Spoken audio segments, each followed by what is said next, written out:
میں مبلغ بنوں سنتوں کا، خوب چرچا کروں سنتوں کا، ہو کرم بہر خاک مدینہ۔ الحمدللہ رب العالمین، والصلاة والسلام علی سید المرسلین، اما بعد فاعوذ باللہ من الشیطان الرجیم، بسم اللہ الرحمن الرحیم۔ الصلاة والسلام علیک یا رسول اللہ وعلى آلك وصحابك يا حبيب الله۔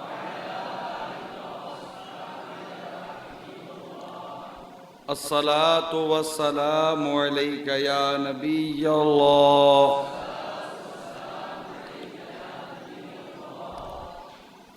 وعلى آلك وصحابك يا نور الله۔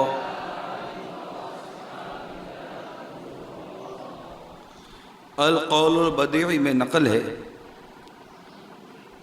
حضرت سیدنا ابو بکر شبلی بغدادی علیہ رحمۃ اللہ الہادی فرماتے ہیں، میں نے اپنے مرحوم پڑوسی کو خواب میں دیکھ کر پوچھا ما فعل اللہ بک، یعنی اللہ عز و جل نے آپ کے ساتھ کیا معاملہ فرمایا؟ وہ بولا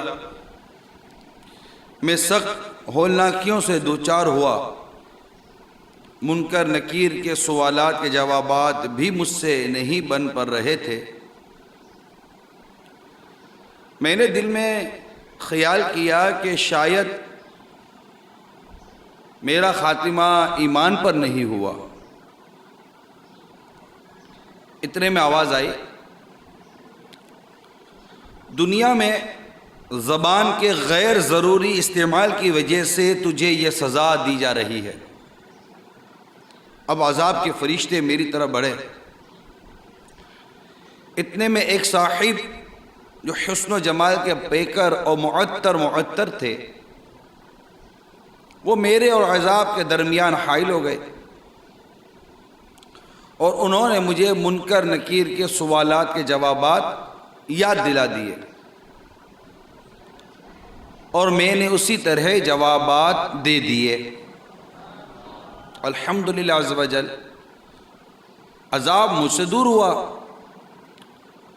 میں نے ان بزرگ سے عرض کی، اللہ عز و جل آپ پر رحم فرمائے، آپ کون ہیں؟ فرمایا تیرے کثرت کے ساتھ درود شریف پڑھنے کی برکت سے میں پیدا ہوا ہوں، اور مجھے ہر مصیبت کے وقت تیری امداد پر مامور کیا گیا ہے۔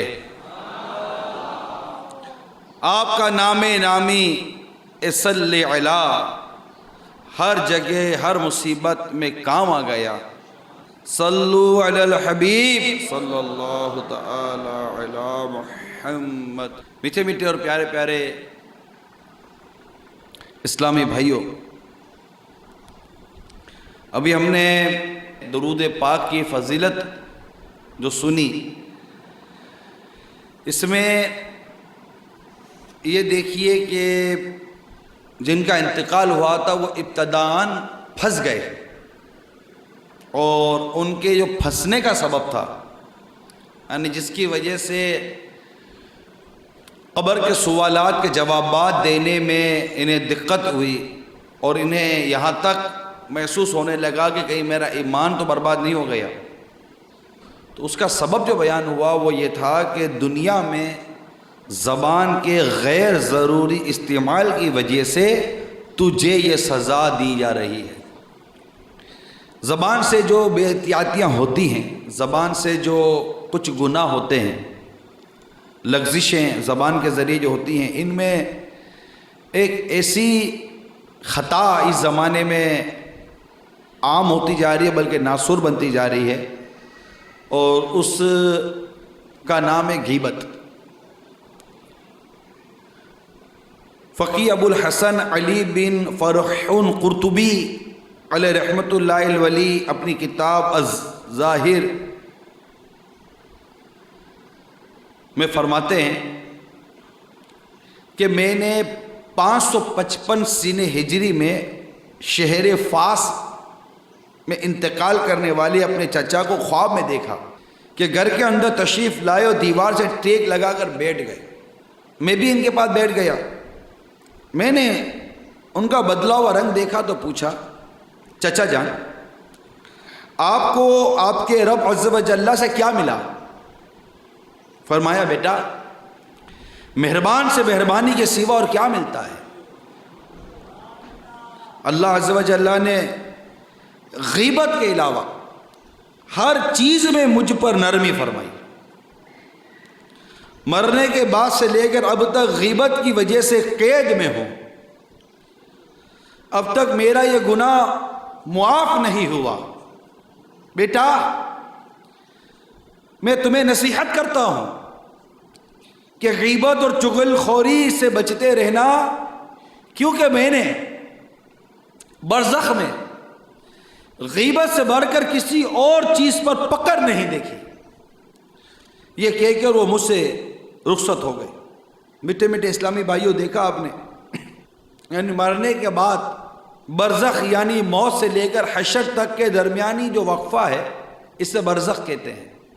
انسان جب مر جائے گا اور جب قیامت کے دن اٹھے گا، اس دوران کا جو وقفہ ہے اسے برزخ کہتے ہیں۔ تو مرنے کے بعد برزخ میں غیبت کی وجہ سے وہ پھنسے رہ گئے۔ غیبت، چغلی، بدگمانی وغیرہ ایسی نامراد آفتیں ہیں میٹھے اسلامی بھائیوں کہ بسا اوقات انسان کو جیتے جی بھی عبادتوں سے دور کر کے مزید گناہوں کے تندور میں جھونک دیتی ہے۔ جیسا کہ حضرت سیدنا شیخ ابو القاسم قشیری علیہ رحمۃ اللہ القوی نقل کرتے ہیں،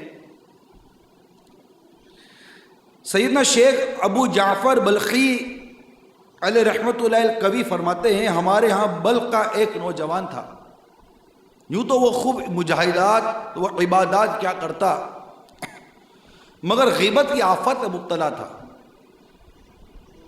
کہتا فلاں ایسا ہے، فلاں ویسا ہے۔ ایک روز میں نے اسے لوگوں کے کپڑے دھونے والے ہجڑوں کے پاس سے نکلتا دیکھا۔ میں نے اس سے اس کا سبب پوچھا، کہنے لگا یہ لوگوں کو برا کہنے کی سزا ہے کہ مجھے اس حال میں ڈال دیا۔ میں ان میں سے ایک مخنث یعنی جو ہجڑے ہوتے ہیں کی محبت میں مبتلا ہو گیا، اسی مخنث کی وجہ سے میں ان ہجڑوں کی خدمت کرتا ہوں، اور پہلے احوال جو مجھے اللہ عز و جل کی طرف سے حاصل تھے، وہ عبادات، وہ ریاضات، وہ مجاہدات، سب جاتے رہے۔ لہٰذا آپ اللہ سے دعا کریں کہ وہ مجھ پر رحم فرمائے۔ تو میٹھے میٹھے اسلامی بھائیوں، دیکھا آپ نے غیبت کی تباہ کاری نے ایک عبادت اور ریاضت کرنے والے نوجوان کو ہجڑے کے عشق میں پھنسا ڈالا۔ غیبتوں کی نحوستوں کے سبب وہ عبادتوں کی لذتوں سے بھی محروم ہو گیا۔ جنہیں پہلے سنتوں بھرے بیانوں، آقا کی نعتوں، ذکر و دعاؤں میں بہت دل جمعی حاصل ہوتی تھی، مگر اب ایسا نہیں، بلکہ دل ہر دم گناہوں کی طرف مائل رہتا ہے۔ ایسے اسلامی بھائی غور فرمائے کہ کہیں غیبت کی آفت تو نہیں لے ڈوبی۔ سچی توبہ کریں، اللہ رب العزت عز و جل کی رحمت بہت بڑی ہے۔ توبوا الی اللہ، صلو علی الحبیب صلی اللہ تعالی علی محمد۔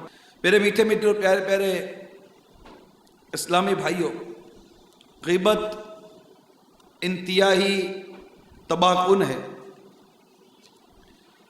اللہ تبارک و تعالی اس غلیظ اور بدترین گناہ سے ہم سب کو محفوظ فرمائے۔ ایسا عجیب حال ہے، نہ چھوڑے جرم چھٹتے ہیں، نہ مارے نفس مرتا ہے۔ نہ چھوڑے جرم چھٹتے ہیں، نہ مارے نفس مرتا ہے۔ نہ جانے نیک آخر کب بنوں گا، یا رسول اللہ. بہت برا حال ہے. زبان کھلتی ہے گناہ کرتی ہے، آنکھ اٹھتی ہے گناہ کرتی ہے، پاؤں چلتے ہیں گناہ کی طرف، بلکہ پاؤں اٹھتے بعد میں گناہ کا ارادہ پہلے ہو جاتا ہے. عجیب و غریب کیفیت ہے میٹھے اور پیارے اسلامی بھائیوں. اللہ تبارک و تعالی ہم سب کو اس بھیانک جرم سے محفوظ فرمائے.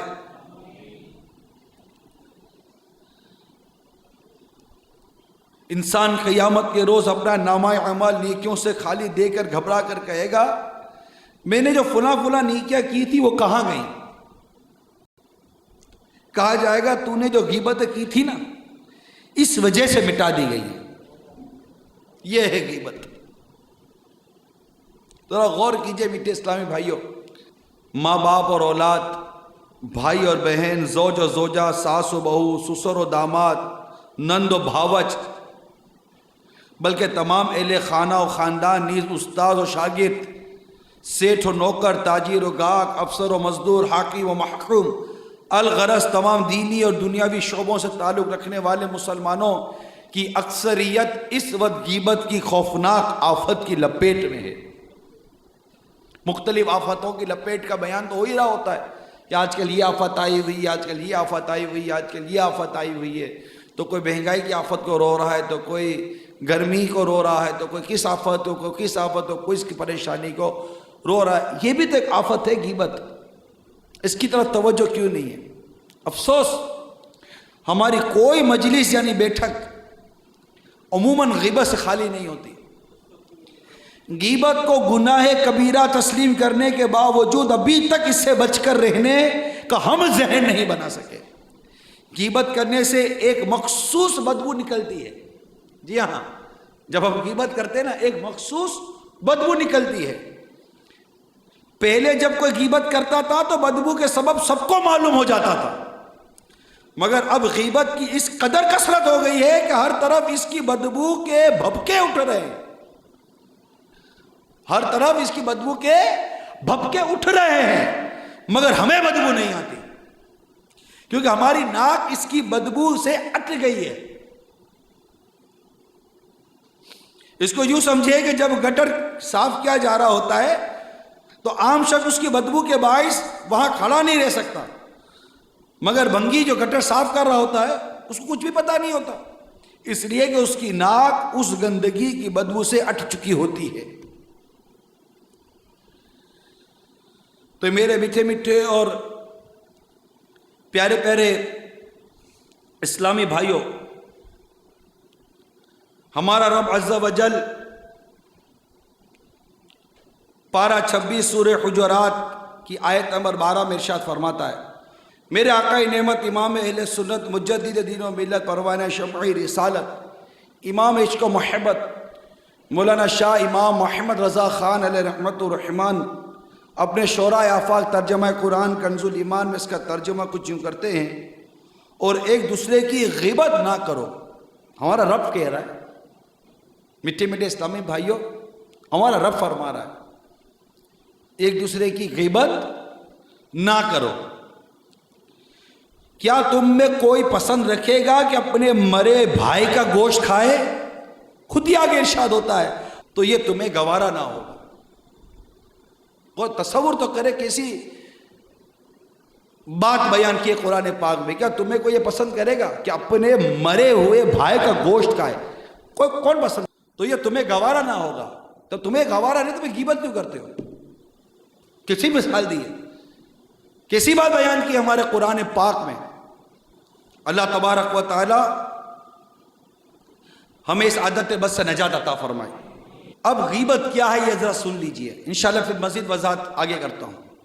اپنے زندہ یا مردہ مسلمان بھائی کے بارے میں پیٹھ پیچھے غیبت، غیب، ٹھیک ہے نا، پیٹھ پیچھے ایسی بات کہنا جو اس کو معلوم ہو جائے تو بری لگے. یاد رہے گی یہ تعریف؟ اچھا آگے وضاحت سنیے. اور غیبت جب بھی ہے جب کہ وہ بات اس میں ہو، اور اگر وہ بات اس میں نہ ہو پھر بھی کہیں تو یہ ایک اور کبیرہ گناہ ہے جس کا نام ہے بہتان۔ سرکار مدینہ صلی اللہ تعالیٰ علیہ وسلم نے استفسار فرمایا کیا تم جانتے ہو غیبت کیا ہے؟ عرض کیا گیا اللہ عز و جل اس کا رسول صلی اللہ تعالیٰ علیہ وسلم بہتر جانتے ہیں۔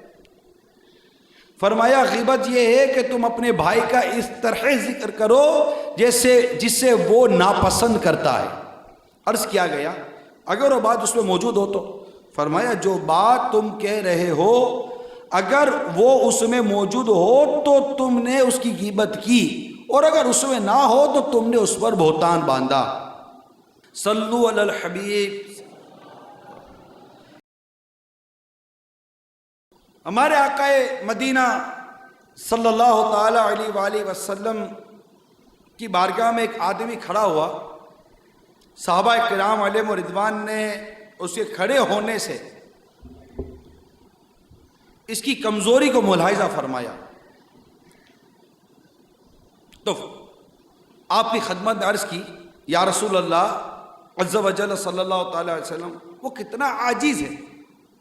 بات سمجھ لیں، جب وہ کھڑا ہوا تو کمزور تھا، تو عرض کی گئی آقا یہ کتنا عاجز ہے، تو میرے آقا صلی اللہ تعالیٰ علیہ وسلم نے ارشاد فرمایا تم نے اپنے بھائی کا گوشت کھایا اور اس کی غیبت کی۔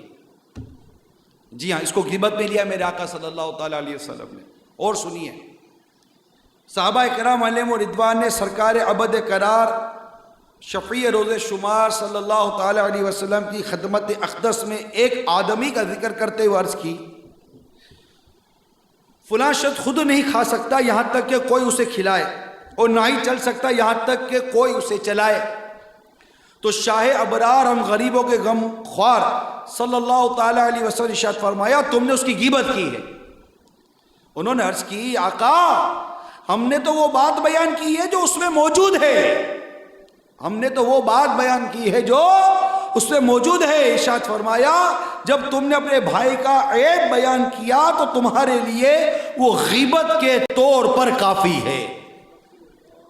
غور کرتا جائے اسلامی بھائی، گھروں میں بیٹھے ناظرین، مدنی چینل دیکھنے والے ناظرین، کب کس طرح ہم نے غیبتیں کی ہیں، کس طرح برائیاں بیان کی ہیں۔ حضرت سیدنا عبداللہ بن مسعود رضی اللہ تعالی عنہ فرماتے ہیں کہ ہم رسول انور صاحب کوثر صلی اللہ تعالی علیہ وسلم کی بارگاہ میں حاضر تھے کہ ایک آدمی کھڑا ہوا، اس کے جانے کے بعد ایک شخص نے اس کی غیبت کی، تو میرے آقا صلی اللہ تعالی علیہ وسلم نے حکم صادر فرمایا خلال کرو۔ اس نے عرض کی میں کس وجہ سے خلال کروں، حالانکہ میں نے گوشت تو نہیں کھایا۔ میرے آقا صلی اللہ تعالی علیہ وسلم نے ارشاد فرمایا بے شک تو نے اپنے بھائی کا گوشت کھایا ہے۔ قرآن پاک کی وہ آیات غیبت کی تعریف اور اب ان روایتوں کو اپنے ذہن میں بٹھا کر رکھیے۔ اور ایک اور روایت سنیے، اور اپنے سر کو دنیا اور ہو سکے تو خوف خدا دل میں پیدا کرنے کی کوشش کیجئے۔ جو روایت ابھی بیان کرنے کے لیے جا رہا ہوں یہ انسان کے رونگٹے کھڑے کرنے کے لیے کافی ہے، بہت عبرت والی روایت بیان کرنے کے لیے جا رہا ہوں۔ حضرت سیدنا ابی امامہ رضی اللہ تعالی عنہ سے مروی ہے، سرکار مدینہ صلی اللہ تعالی علیہ وآلہ وسلم بقیہ غرقد تشریف لائے، دو قبروں کے پاس کھڑے ہو کر آپ نے ارشاد فرمایا کیا تم نے فلاں فلاں کو دفن کر دیا؟ صحابہ کرام علیہ رضوان نے عرض کی جی ہاں یا رسول اللہ عز و جل صلی اللہ تعالی علیہ وسلم۔ پھر بھی اذن پروردگار غیب کی خبر دیتے ہوئے، جو میرے آقا غیبی خبریں دیتے تھے، میرے آقا صلی اللہ تعالی وسلم نے غیب کی خبر دیتے ہوئے ارشاد فرمایا اب بھی فلاں کو قبر میں بٹھا کر گرز مارا گیا ہے۔ پھر ارشاد فرمایا اس ذات کی قسم جس کے قبضہ قدرت میں میری جان ہے، اسے اتنا مارا گیا ہے کہ اس کا ہر عضو جدا ہو چکا ہے اور اس کی قبر میں آگ بھر دی گئی ہے، اور اس نے ایسی چیخ ماری ہے جسے سوائے جن و انس کے تمام مخلوق نے سن لیا ہے۔ پھر ارشاد فرمایا اب دوسرے کو بھی مارا جا رہا ہے۔ پھر ارشاد فرمایا اس ذات کی قسم جس کے قبضے قدرت میں میری جان ہے، اسے بھی اس قدر طاقت سے مارا گیا ہے کہ اس کی بھی ہر ہڈی جدا ہو گئی ہے، اور اس کی قبر میں بھی آگ بھڑکا دی گئی ہے۔ اس نے ایک ایسی چیخ ماری ہے جسے جن و انس کے علاوہ تمام مخلوق نے سن لیا ہے۔ تو صحابہ کرام علیہ رضوان نے عرض کی آقا ان دونوں کا گناہ کیا ہے جنہیں قبر میں مارا جا رہا ہے؟ ہڈیاں ٹوٹ پھوٹ کر بکھر گئی ہے، ہڈیاں ٹوٹ گئی ہیں ان کی، آگ قبر میں آگ بھڑکا دی گئی ہے، چیخیں مار رہے ہیں وہ۔ آقا ان کا ایسا کون سا گناہ تھا، یہ کون سا گناہ تھا جس کی وجہ سے ان پر ایسا عذاب اور ایسی مصیبت ان پر نازل ہوئی ہے؟ یہ وہ خلاصہ عرض کر رہا ہوں۔ تو عرض کی آقا صلی اللہ تعالی علیہ وآلہ وسلم ان دونوں کا گناہ کیا ہے؟ ارشاد فرمایا پہلا پیشاب سے نہیں بچتا تھا، پہلا پیشاب سے نہیں بچتا تھا، اور دوسرا لوگوں کا گوشت کھاتا یعنی غیبت کرتا تھا۔ دو گناہ بیان۔ اب میں پیشاب سے نہیں بچنے کے اوپر کیا بیان کروں؟ اسکول اور کالج وغیرہ کا ماحول آپ کو تو یقیناً بہت سارا پتہ ہوگا، کچھ نہ کچھ مجھے بھی اس کا ادراک ہے۔ بچوں کی تربیت کریں، بچوں کو بھی اس چیز سے بچائیں، ماں باپ بچائیں، ماں باپ سمجھائیں کہ دیکھو بیٹا عذاب قبر کا ایک سبب پیشاب کے چھینٹوں سے نہ بچنا بھی ہے۔ ہم اب بھی سے اپنے بچوں کی تربیت کریں گے، گھر کے اندر تربیت کریں گے تو انشاءاللہ عز و جل ہمارا بچہ تربیت کے ساتھ پرورش پاتے پاتے معاشرے کا ایک بہترین فرد بنے گا۔ اس طرح اسکول کالج وغیرہ میں بھی اس طرح کی تربیتوں کا بہت فقدان ہے، بلکہ جس کی میں نفی کر رہا ہوں، جس کی مذمت بیان کر رہا ہوں، اس کو بعض اوقات کلچر کا نام دیا جاتا ہے اور اسے کوالیفائڈ لوگوں کی علامت قرار دیا جاتا ہے، اور ایجوکیٹڈ اور ویل اپ ٹو ڈیٹ لوگوں کی علامت قرار دیا جاتا ہے۔ اب وہ کیسا اپ ٹو ڈیٹ ہے جو پیشاب کے چھینٹوں سے نہیں بچتا؟ یہ اپ ٹو ڈیٹ کی کس سے تعریف کر دی ہے؟ میری تو سمجھ میں آج تک نہیں آتا۔ اس کو طہارت ہی کا سلیقہ نہ رہا، نجاست سے بچنے کا سلیقہ نہ رہا، وہ کہے کا سمجھدار کہلایا؟ سمجھدار تو واقعی نجاست سے بچے گا۔ خیر میرا موضوع یہ نہیں ہے، میرا موضوع تو غیبت ہے، اور ہم نے ابھی روایت میں یہ سنا، میں نے 4 روایت ابھی مسلسل آپ کو بیان کی ہیں کہ اس سے پتہ چلا کہ غیبت کی وجہ سے کس قدر دنیا اور آخرت کی تباہی ہے۔ عذاب قبر غیبت کی وجہ سے ہم نے سنا۔ تو میرے میٹھے اور پیارے اسلامی بھائیوں، آپ سوچ رہے ہوگے کہ آخر ایسی کیا ہم بات کرتے ہیں جو غیبت میں شمار کر لی جائے؟ تو امیر اہل سنت نے غیبت کی تباہ کاری ہے، اس میں مثالیں، ایگزامپلس آپ نے بیان کی ہیں، کیونکہ غیبت جو ہے نا یہ اس کے مختلف انداز ہیں۔ زبان سے غیبت تو ہوتی ہے، یہ تو چلو ایک عام آدمی سمجھ سکتا ہے کہ زبان سے غیبت ہو گئی، لیکن غیبت اشارے سے بھی ہوتی ہے، اسی طرح غیبت لکھ کر بھی ہوتی ہے، اسی طرح مسکرا کر بھی غیبت ہوتی ہے۔ آپ بولے گے مسکرا کر کون سی غیبت ہے؟ جی ہاں، مسکرا کر بھی غیبت ہے۔ میں آپ کو مثال دیتا ہوں۔ آپ آئے میرے پاس، یا مطلب آپ کسی کے پاس گئے اور جا کر بات چیت ہو رہی ہے آپ کی، اور آپ نے کہا کہ وہ فلاں ہے نا، وہ مطلب بڑا مطلب اچھا آدمی ہے۔ اب یہ سن کر آپ نے کہا اچھا آدمی، اور ایک عجیب و غریب و عجیب قسم کی آپ نے مسکراہٹ اس کے سامنے رکھی ہے، اس کو لگا کہ یار لگتا ہے کہ اس کو کچھ اور پتہ ہے، یہ اس کے بارے میں کچھ جانتا ہے، اور آپ نے اپنی مسکراہٹ سے یہ ظاہر کیا کہ اب میں جانتا ہوں۔ تو اب ہم ہفتہ 8 دن میں اس کو جانتے ہو، میں تو زمانے سے جانتا ہوں۔ یہ آپ نے کہا نہیں ہے، آپ نے اس کو کہا کچھ بھی نہیں ہے، ایسے ہی بیٹھے بیٹھے بس آپ مسکرائے، اشارے میں اس کو کہتے ہیں ایکسپریشن، فیس ایکسپریشن ایسے ہم دیتے ہیں کہ جس سے ہم سامنے والے کو یہ سمجھا دیتے ہیں۔ دیکھیں یہ بھی ایک لینگویج ہے، فیس ایکسپریشن جو ہے یہ ایک لینگویج ہے، اور یہ ایک ایسی انٹرنیشنل لینگویج ہے کہ آدمی کچھ بھی نہ کر سکے، خالی فیس ایکسپریشن سے بھی کچھ کام، اشارے سے ہے، تو یہ منہ کے ذریعے بھی اشارے ہو جاتے ہیں. جیسے آپ کو کسی ملک میں گئے، آپ کو زبان ہی نہیں آتی اس ملک کی، تو آپ نے کچھ اشارے کے تو اگلا سمجھ جائے گا اس بیچارے کو پانی پینا ہے، اس کو پیاس لگی ہوئی ہے. اس طرح چند ایک اشارے کرنے سے آدمی سمجھ جاتا ہے. طرح چہرے کے تاثرات کی تبدیلی جو ہے نا وہ سامنے والے کو معنی سمجھا دیتی ہے کہ یہ جو بات کر رہا ہے. آپ عموماً دیکھیں ٹیلی فون پر آپ کسی سے بات کریں سمجھ میں نہیں آتا، لیکن جب سامنے بیٹھ کے کسی سے بات کرتے ہیں نا تو بعض اوقات سمجھ میں آ جاتی ہے کہ یہ میری بات کو سیریس لے رہا ہے، میری بات کو مذاق میں لے رہا ہے، یا میری بات کا یہ کچھ اور مطلب لے رہا ہے. یہ صرف آپ وہ کہہ نہیں رہا ہوتا، اس کے چہرے کے تاثرات، اس کا فیس ایکسپریشن جو ہے یہ آپ کو بتا رہا ہے کہ یہ میری بات کو کس طرح لے رہا ہے. اس کی بڑی اہمیت ہے. اور اس طرح چہرے کے تاثرات کے ذریعے، اشاروں کے ذریعے بھی غیبت ہو جاتی ہے. کیونکہ غیبت میں آپ کو اگلے کو ڈیگریڈ کرنا ہے. غیبت میں کیا کرنا ہے؟ اگلے کو ڈیگریڈ کرنا ہے، اس کی تحقیر کرنی ہے، یعنی اس کی ایسی بات کرنی ہے جو اس کو پتہ چلے گا تو اس کو برا لگے گا. اب وہ اشارے سے کریں یا لکھ کر کریں، لکھنے کی مثال تو دینے کی ضرورت نہیں ہے، یہ تو ہر کوئی سمجھ سکتا ہے.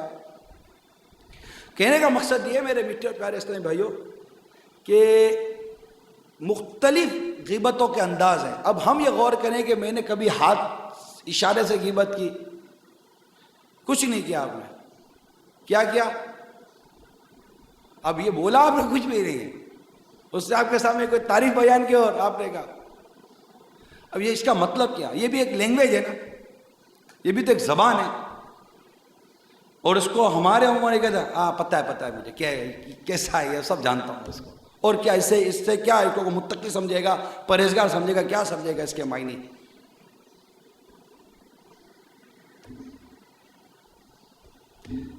اب آپ اس کا کیا لوگے؟ اس کا مطلب یہی نا کہ یہ اس کے بارے میں اچھے تاثرات نہیں رکھتا. اور اس طرح کی ہر شخص کی ایک اپنی کوئی مثالیں ہوتی ہوں گی جو سمجھ جاتا ہوگا کہ یہ کیا کہنا چاہتا ہے. تو زبان سے غیبت ہوتی ہے. آپ نے مثال کے طور پر بیٹھے ہوئے اسلامی بھائی بات کر رہے ہیں، وہ لمبی کرتا ہے. اب آپ اس کے سامنے بولو گے وہ لمبی کرتا ہے تو اس کو اچھا لگے گا، برا لگے گا؟ برا لگے گا نا. اب بھلے وہ لمبی کرے گا، بھلے وہ لمبی کرتا ہے، لیکن جب آپ بولو گے، اب آپ بولو گے پیچھے کیا منہ پہ بول دیتا ہوں لمبی کرتا ہے، کیونکہ میں تو کسی کا باپ سے نہیں ڈرتا. یہ بھی ایک، اب اس جملے کو متکبرانہ جملہ کہیں گے، کیا کہیں گے کا فیصلہ آپ کر لیجئے. لمبی کرتا ہے، وہ لمبی کرتا ہے. اب اس کو پتہ چلے گا تو اس کو تو برا لگے گا. تو لمبی کرتا ہے، یہ غیبت کی مثال ہے، یہ بھی غیبت ہے.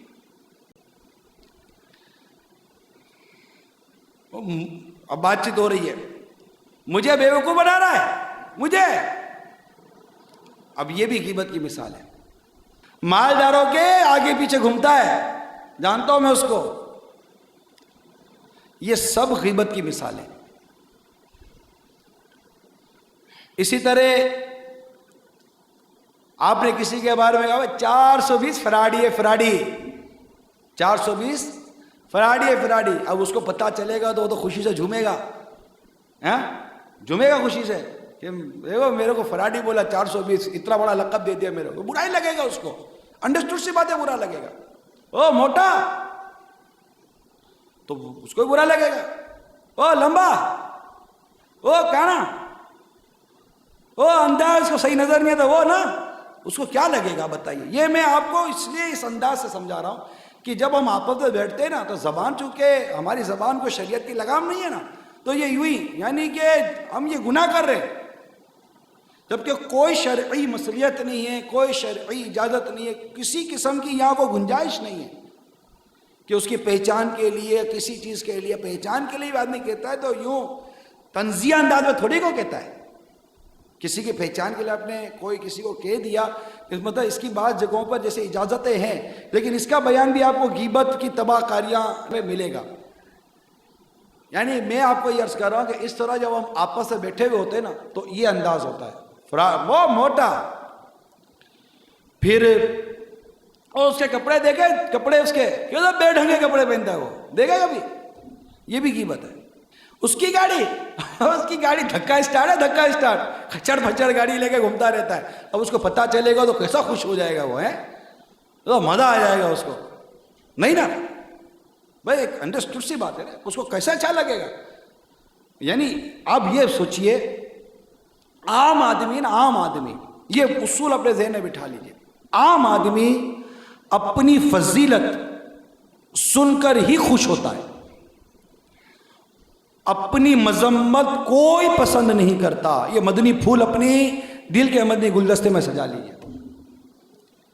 دوبارہ سن لیجئے, عام آدمی اپنی فضیلت سن کر ہی خوش ہوتا ہے, اپنی مذمت کوئی پسند نہیں کرتا. آپ نابینا کو بھی کہیں گے نا وہ اندھے, نابینا نہ کہا اس کو, اس وقت اندھے, اس کو برا لگے گا. جو بول نہیں سکتا اس کو کہہ دے گونگے, اس کو برا لگے گا. تو واقعی وہ نہیں بول سکتا, وہ واقعی نہیں دیکھ سکتا. بلکہ جو جاہل ہے, جاہل کو بولے وہ جاہل, اب وہ ہے ہی جاہل, نہیں آتا اس کو, لیکن اس کو برا لگے گا کیونکہ یہ ایک مذمت ہے. یہ ایک ایسے چیز آپ نے اس کی طرف کر دی جو جس کو یہ پسند نہیں کرتا, اگرچہ اس میں واقعی وہ عیب موجود ہے. کیونکہ یہ بعض اوقات اسلامی بھائی کرتے ہیں, میں پیچھے نہیں بھائی, میں اس کے منہ پر بولنے کے لیے تیار ہوں. ہاں مجھے کیا سمجھتے ہو یار, بچہ سمجھا ہوا ہے کیا مجھے, لے آؤ سامنے اس کے منہ پر. بھائی منہ پر بولنے سے کون سے آپ مطلب کہ وہ بہت بڑا تیر مار لو گے. اگر وہ غیبت کر رہے ہیں آپ تو اس کے منہ پر بول کے اس کی دل آزاری کرو گے. جیسے کہ کوئی آدمی موٹا ہو, آپ اس کو بولو یار موٹے ہو, یار آپ بہت موٹے ہو گئے ہو, آپ یقین مانیے اس کو برا لگے گا, اس کو برا لگے گا. ہاں اگر اس کے موٹے پن کے حوالے سے آپ اس کی کوئی تفہیم کرنا چاہتے ہیں, اس کا وزن کم کروانا چاہتے ہیں, تو اس کے لیے کوئی حکمت بھرے طبی انداز میں اس کو سمجھانے کی کوشش کریے. الحمدللہ امیر اہل سنت بعض اوقات جن اسلام بھائیوں کا وزن زیادہ ہوتا ہے ان کی تفہیم فرماتے ہیں, لیکن کمال جاؤں ایسے پیارے انداز سے تفہیم فرماتے ہیں کہ اسے برا بھی نہ لگے اور وہ اپنا وزن کم کرنے میں مشغول ہو جاتا ہے, لیکن حکمت عملی کے ساتھ, کمال تدبر کے ساتھ. ہم اصل میں ڈائریکٹ برائی بیان کرتے ہیں. امیل سنت کا یہ انداز, جیسے مثال کے طور پر کسی نے کپڑے پہنے, اسے کپڑوں میں آپ کوئی کمزوری پا رہے ہیں اور آپ کہ یار کیا یار یہ کپڑے پہنے, دیکھو یہ دیکھ رہے ہو کیا لگا ہوا ہے, یہ کیسے کپڑے پہنے ہوئے ہیں. اگر آپ نے کسی کے کپڑوں کی اسی کے سامنے خیر خواہی کے انداز میں نشاندہی کرنی ہے کوئی خامی کی, تو پہلے اس کی کوئی دو کپڑوں پہ کوئی دو اچھائیاں تو ہوں گی نہیں ہوں گی. یار بہت ستھرے اجلے کپڑے پہنے ہوئے آپ نے, یار دھبے بھی نہیں یار, دھو کر پہنے اچھے. اب خوشبو لگائیے تو خوشبو بھی ماشاءاللہ بڑی پیاری لگائیے, دو چار اس کی اچھی باتیں بیان کر کے پھر کہے کہ یار اگر اس کی جگہ پہ یہ ہوتا نا تو اور زیادہ اچھا لگتا. آپ یوں کر کے بھی تو اس کی توجہ دلا سکتے. اصل مقصد نہ آپ کو اس کی تنقید کرنا ہے, نہ اس کا دل دکھانا ہے, نہ اس کو ڈگریڈ کرنا ہے.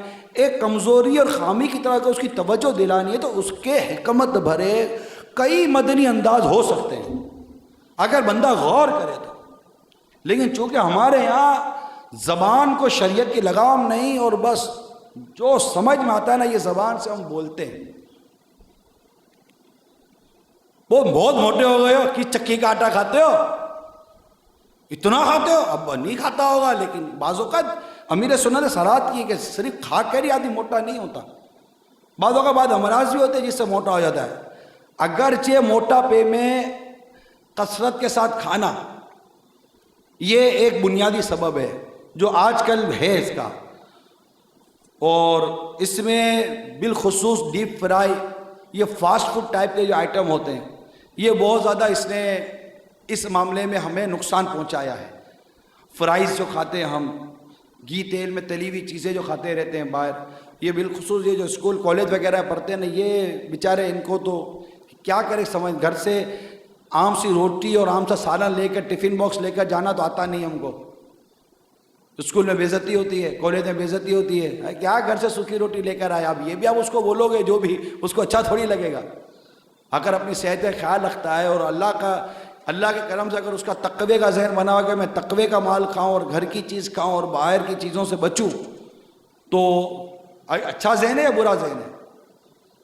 اور کم کھاتا ہے، کھانے کے 3 حصے، اپنی بھوک کے 3 حصے کر دیتا ہے، ایک حصہ کھانا، ایک حصہ ہوا اور ایک حصہ پانی، تو یہ تو صحت مند رہنے کی بنیاد ہے۔ البتہ میں یہ عرض کر رہا تھا کہ اگر کسی کو ہم یوں کہہ دیتے تو اس کو برا لگتا ہے، وہ ہنستا ضرور ہے، اگر آپ کسی کو کہہ دو گے ہنستا ضرور ہے، لیکن وہ اس کا ہنسنا ہے نا، اس کو کھسیانی ہنسی بولتے ہو، کرے گا کیا؟ ہنسے گا نہیں تو کیا کرے گا؟ آپ کو مارے گا تو نہیں، ہنسے گا ہی، لیکن اس کا دل تو دکھے گا۔ اللہ زبان کی حفاظت عطا فرما دے، اس کا دل تو دکھے گا۔ آپ کسی کے گھر پر چلے گئے آپ، اور گھر پہ جا کے کہتا ہے کیا کبار کھانا بنایا ہوا ہے گھر کو بھائی، اب وہ تو خوشی سے جھوم جائے گا کہ دیکھو میرے گھر کی کیسی فضیلت بیان کی۔ ایک تو اس بیچارے کے گھر پر آئے، وقت تھا یا نہیں تھا، اس سے بیچارے نے چائے پلائی، اب اس کی چائے کی خرابی، تو اس کے کھانے کی خرابی، تو اس کے گھر کی خرابی، تو جس نشست سے بیٹھے نشست کی خرابی، تو جو بچھایا اس کی خرابی، تو پلیٹ کی خرابی، 10 خرابیاں بیان کر کے پھر جائیں گے، اور کتنا دل خوش کر کے جا رہے ہیں ہم اپنے اسلامی بھائی کا۔ یہ آپ کہیں گے کہ مذاق کرتے ہیں، آپ کہیں گے مذاق کرتے ہیں۔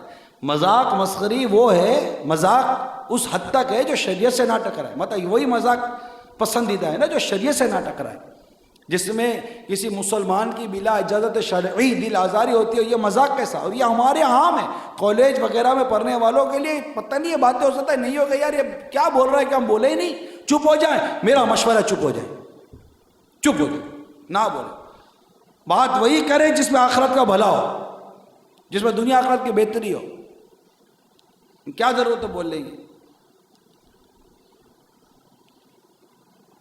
یا کوئی بیچارہ مطلب کوئی ہے ایسا تو کہتے ہیں عورتوں کی سی چال چلتا ہے،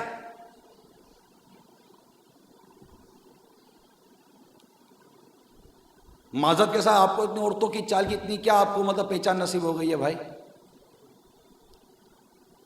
غور کریں آپ کے جملے پر، آپ کی اپنی گرفت ہو رہی ہے۔ تو یہ میرے میٹھے اور پیارے اسلام بھائیوں، ان چیزوں پر ہمیں احتیاط کرنی ہے، اور تمام چیزوں کا حل زبان کی حفاظت میں ہے۔ اللہ تعالیٰ ہمیں زبان کی حفاظت عطا فرمائے۔ جو شخص اپنی زبان کو کھلی چھٹی دیتا ہے نا، جو بولنا ہے بول۔ امام غزالی رحمۃ اللہ علیہ نے اس معاملے میں جو کچھ ارشادات عطا فرمائے، میں کوشش کر رہا ہوں آپ کو اب تک اپنے انداز میں پہنچانے کی۔ امام غزالی فرماتے ہیں کہ جو شخص اپنی زبان کو کھلی چھٹی دیتا ہے نا، جو بولنا ہے بول دے، اور اس کی لگام کو ڈھیلی چھوڑ دیتا ہے، شیطان اسے ہر جگہ لے جاتا ہے اور اسے گرنے والے گڑھے کے کنارے پر لے جاتا ہے، یہاں تک کہ ہلاکت میں ڈال دیتا ہے۔ حدیث پاک میں ہے لوگوں کو ان کے نتنوں کے بل ان کی زبانوں کا کاٹا ہوا گرا دیتا ہے۔ وہی شخص زبان کے شر سے نجات پاتا ہے جو اسے شریعت کی لگام کے ذریعے قابو کرتا ہے اور اسے اس بات کے لیے استعمال کرتا ہے جو اسے دنیا اور آخرت میں نفع دے۔ یاد رکھیے انسان کے اعضاء میں سب سے زیادہ نافرمان زبان ہے، کیونکہ اسے حرکت دینے اور بولنے میں کچھ بھی تکلیف نہیں ہوتی۔ نج انسان کو گمراہ کرنے میں زبان شیطان کا سب سے بڑا ہتھیار ہے۔ آپ غور کریں تو معلوم ہوگا کہ اس زبان سے کیسی کیسی آفتیں ظاہر ہوتی ہیں۔ مثلا فحش کلامی کس کے ذریعے؟ کہتے جائیے کس کے ذریعے؟ گالی گلوچ، بد کلامی، لعن طعن، گانے، مذاق مسخری، زور زور سے کہیں یاد رہ جائے گی، مذاق مسخری، راز کی بات ظاہر کرنا، جھوٹا وعدہ، جھوٹ، غیبت، چگلی، منافقت، بہتان، تہمت، معاذ اللہ کلمہ کفر بک دیتا ہے بندہ زبان کے ذریعے۔ اللہ کی ذات و صفات اور اصول دین پر اعتراض بھی کرتا ہے زبان کے ذریعے۔ کیسی کیسی آفت ہے زبان کے ذریعے۔ ہمارے شیخ تحقیق طویل سنت فرماتے ہیں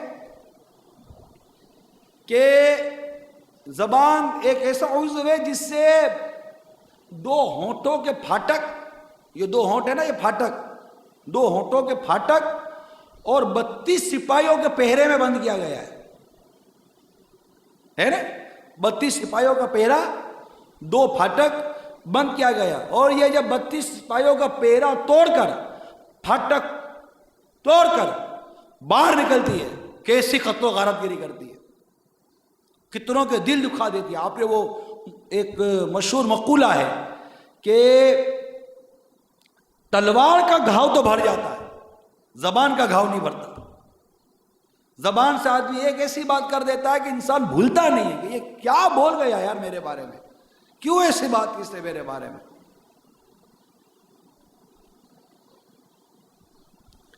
تو میرے میٹھے اور پیارے اسلامی بھائیوں، یہ زبان ہے جو اتنی ساری برائیاں اور اتنی ساری خرابیاں ہم سے کروا دیتی ہے۔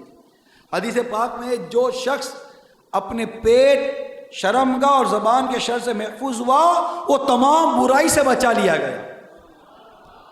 ہمارے آقا صلی اللہ تعالی وسلم کا اس طرح کا ارشاد ملتا ہے جس خلاصہ ہے کہ تم مجھے دو چیزوں کی ضمانت دو، میں تمہیں جنت کی ضمانت دیتا ہوں۔ اور جنت کی ضمانت کون دے گا؟ جو مالک جنت ہو۔ کون دے گا؟ جو مالک جنت ہو۔ تو مجھے دو چیزوں کی ضمانت دو، میں تمہیں جنت کی ضمانت دیتا ہوں۔ وہ دو چیزیں کیا ہیں؟ زبان اور شرمگاہ۔ اس کی ضمانت دے دو۔ زبان سنبھلتی نہیں ہے، بولتی رہتی ہے، بولتی رہتی ہے، بولتی رہتی ہے۔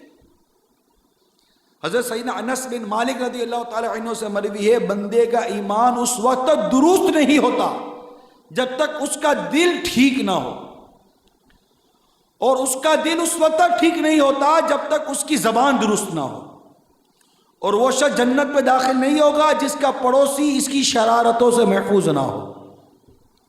ایک اور حدیث پاک میں ہے، اس شخص کے لیے خوشخبری ہے جو زبان کی زائد گفتگو کو روک لے اور مال میں سے زائد کو خرچ کرے۔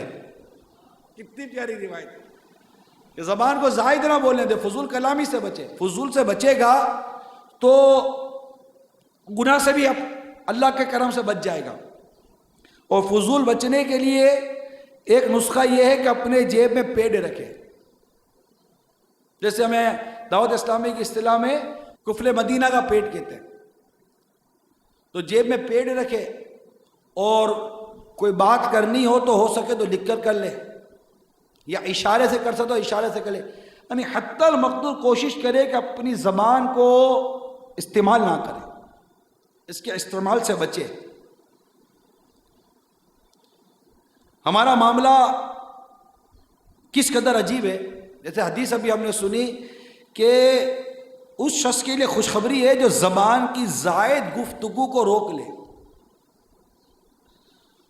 اور مال میں زائد خرچ کر دے، اس کے لیے خوشخبری ہے۔ ہمارا کیا معاملہ ہے؟ جو مال میں زائد تھا اسے روک لیا، اور جو زبان کا زائد تھا جسے روکنا تھا اسے خرچ کرنا شروع کر دیا۔ الٹا ہو گیا معاملہ، بالکل الٹ ہو گیا۔ اللہ تعالیٰ ہمارے حال زار پر رحم فرمائے۔ امیر اہل سنت اپنے رسالے میٹھے بول میں نقل کرتے ہیں کہ میٹھے اسلام بھائیو، زبان اگرچہ بظاہر گوشت کی ایک چھوٹی سی بوٹی ہے، مگر یہ خدائے رحمان عز و جل کی عظیم الشان نعمت ہے۔ اس نعمت کی قدر تو شاید گنگا ہی جان سکتا ہے۔ زبان کا درست استعمال جنت میں داخل اور غلط استعمال جہنم سے واصل کر سکتا ہے۔ اگر کوئی بدترین کافر بھی دل کی تصدیق کے ساتھ زبان سے لا الہ الا اللہ محمد رسول اللہ صلی اللہ تعالی علیہ وسلم پڑھ لے تو کفر اور شرک کی ساری گندگی سے پاک ہو جاتا ہے۔ اس کی زبان سے نکلا ہوا یہ کلمہ طیبہ اس کے گزشتہ تمام گناہوں کے میل کچیل کو دھو ڈالتا ہے۔ زبان سے ادا کیے ہوئے اس کلمہ پاک کے باعث وہ گناہوں سے ایسا پاک و صاف ہو جاتا ہے جیسا کہ اس روز تھا جس روز اس کی ماں نے اسے جنا تھا۔ یہ عظیم مدنی انقلاب دل کی تائید کے ساتھ زبان سے ادا کیے ہوئے کلمہ شریف کی بدولت آیا۔ ایک کاش ہم بھی اپنی زبان کے صحیح استعمال کرنا سیکھ لیں۔ اللہ و رسول عز و جل و صلی اللہ تعالی علیہ وسلم کی مرضی کے مطابق اگر زبان کو چلایا جائے تو جنت میں گھر تیار ہو جائے گا۔ اس زبان سے ہم تلاوت قرآن پاک کریں، ذکر اللہ عز و جل کریں، درود و سلام کا ورد کریں، خوب خوب نیکی کی دعوت دے، تو انشاءاللہ عز و جل ہمارے وارے ہی نیارے ہو جائیں گے۔ مکاشفۃ القلوب میں ہے، حضرت سیدہ موسیٰ کلیم اللہ علی نبینا و علیہ الصلوۃ والسلام نے بارگاہ خداوندی میں عرض کی، اے رب کریم، جو اپنے بھائی کو بلائے اور اسے نیکی کا حکم کرے اور برائی سے روکے، اس شخص کا بدلہ کیا ہوگا؟ فرمایا میں اس کے ہر کلمے کے بدلے 1 سال کی عبادت کا ثواب لکھتا ہوں، اور اسے جہنم کی سزا دینے میں مجھے حیا آتی ہے۔